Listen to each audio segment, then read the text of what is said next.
कभी सोचा है कि पानी के गिलास में रखी पेंसिल या चम्मच आखिर मुड़ी हुई क्यों दिखती है? ये एक ऐसा सवाल है, एक ऐसा नज़ारा है जो हम सब ने देखा है, पर शायद ही कभी इसके पीछे की वजह जानी हो।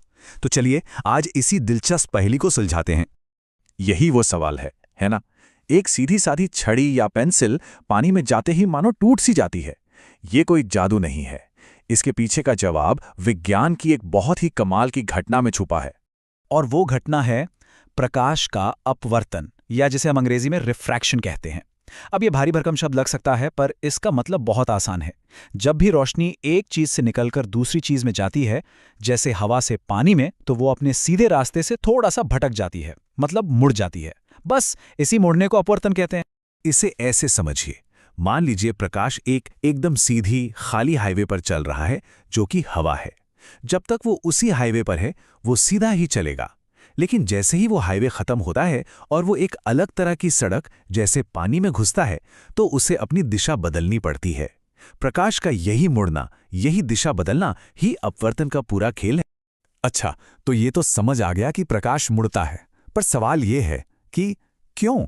आखिर उसे मुड़ने की जरूरत ही क्यों पड़ती है? इसका सीधा सा जवाब है स्पीड। हर माध्यम में प्रकाश की रफ्तार अलग अलग होती है, मानो हर सड़क पर अलग अलग स्पीड बम्प्स लगे हों। देखिए, दो तरह के माध्यम होते हैं। एक होता है विरल यानी रेरर, और दूसरा होता है सघन यानी डेंसर। हवा एक विरल माध्यम है, मतलब एक खाली सड़क जहां प्रकाश बहुत तेजी से भागता है। वहीं पानी एक सघन माध्यम है, मतलब एक भीड़ भाड़ वाला बाजार जहां प्रकाश की रफ्तार अपने आप धीमी हो जाती है। तो जब प्रकाश की स्पीड कम होती है तो क्या होता है? इसका एक सीधा सा नियम है। चलिए पहला नियम देखते हैं।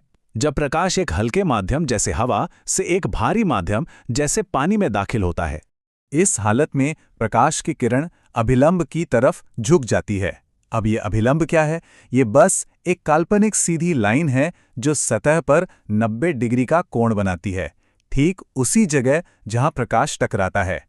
तो याद रखने का आसान तरीका, जब स्पीड कम हुई तो किरण अभिलंब की तरफ झुक गई। अब जरा इसका उल्टा सोचिए, क्या होगा जब प्रकाश उस भीड़-भाड़ वाले बाजार यानी सघन माध्यम से निकलकर वापस खाली हाईवे पर आ जाए, मतलब पानी से निकलकर हवा में? जाहिर है उसकी स्पीड फिर से बढ़ जाएगी। और इस बार क्योंकि वो तेज हो गया है, वो अभिलंब से दूर हट जाता है। तो देखिए नियम कितने सीधे हैं। धीमा होने पर अभिलंब की तरफ और तेज होने पर अभिलंब से दूर। पता है सबसे मजेदार बात क्या है? ये सिर्फ किताबों या लैब में होने वाली चीज नहीं है। अपवर्तन हर वक्त हमारे चारों ओर हो रहा है। हम उसे हर रोज देखते हैं, बस हमें पता नहीं होता कि हम देख क्या रहे हैं। रात में तारे टिमटिमाते हैं ना, वो असल में टिमटिमाते नहीं है। ये हमारी हवा की अलग अलग परतों की वजह से होने वाला अपवर्तन है। स्विमिंग पूल का तल कम गहरा क्यों लगता है? अपवर्तन। और ये तो कमाल ही है कि सूरज असल में उगने से थोड़ा पहले हमें दिखने लगता है और डूबने के थोड़ा बाद तक दिखता रहता है। इसका कारण भी अपवर्तन ही है। तो अब जब हम ये जान गए हैं कि अपवर्तन क्या है, क्यों होता है और कहाँ-कहाँ दिखता है, तो चलिए जरा इसके पीछे के पक्के वैज्ञानिक नियमों को भी समझ लेते हैं, जो इस पूरे खेल को कंट्रोल करते हैं। अपवर्तन के दो बुनियादी नियम हैं। पहला तो बहुत ही आसान है। आने वाली किरण, मुड़ने के बाद वाली किरण और वो हमारी काल्पनिक सीधी लाइन यानी अभिलंब, ये तीनों हमेशा एक ही प्लेन में, एक ही सतह पर होते हैं। अब आते हैं दूसरे नियम पर। यह थोड़ा सा गणित वाला है, पर बहुत जरूरी है। इस दूसरे नियम को हम स्नेल्स का नियम या स्नेल्स लॉ कहते हैं। यह नियम हमें बताता है कि प्रकाश कितना मुड़ेगा। यह कहता है कि प्रकाश के आने का एंगल और मुड़ने के एंगल के बीच एक पक्का गणितीय रिश्ता होता है, और यही रिश्ता हमें बताता है कि कोई भी चीज प्रकाश को कितना मोड़ने की ताकत रखती है। तो ये जो पक्का रिश्ता है, ये जो मोड़ने की ताकत है, इसे मापते कैसे हैं? इसके लिए खास पैमाना है जिसे कहते हैं अपवर्तनांक या रिफ्रैक्टिव इंडेक्स।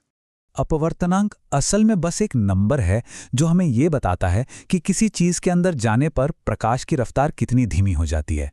जिसका अपवर्तनांक जितना ज्यादा, वो प्रकाश को उतना ही ज्यादा मोड़ेगा, उतना ही बड़ा स्पीड बम्प होगा। जैसे कि पानी का अपवर्तनांक होता है करीब 1.33। इसका मतलब ये है कि पानी में प्रकाश की गति हवा के मुकाबले 1.33 गुना कम हो जाती है। वही कांच का अपवर्तनांक थोड़ा ज्यादा, लगभग 1.5 होता है। मतलब कांच पानी से भी ज्यादा बड़ा स्पीड बम्प है। वो प्रकाश को पानी से भी ज्यादा मोड़ता है। और फिर आता है हीरा। इसका अपवर्तनांक तो बहुत ही ज्यादा है, 2.42। और जानते हैं, यही वो वजह है कि हीरा इतना चमचमाता है। वो प्रकाश को इतनी बुरी तरह से मोड़ता और बिखेरता है कि उसकी चमक देखने लायक होती है। तो अगली बार जब पानी में चम्मच मुड़ा हुआ दिखे या रात में तारे झिलमिलाएं, तो याद रखिएगा, ये सब रोशनी का एक खूबसूरत खेल है। और जाते जाते एक सवाल छोड़ जाते हैं। जरा सोचिए, अगर ये अपवर्तन की घटना होती ही नहीं तो हमारी दुनिया कैसी दिखती? क्या चश्मे काम करते? क्या कैमरे होते? क्या हमारी आंखें भी देख पाती?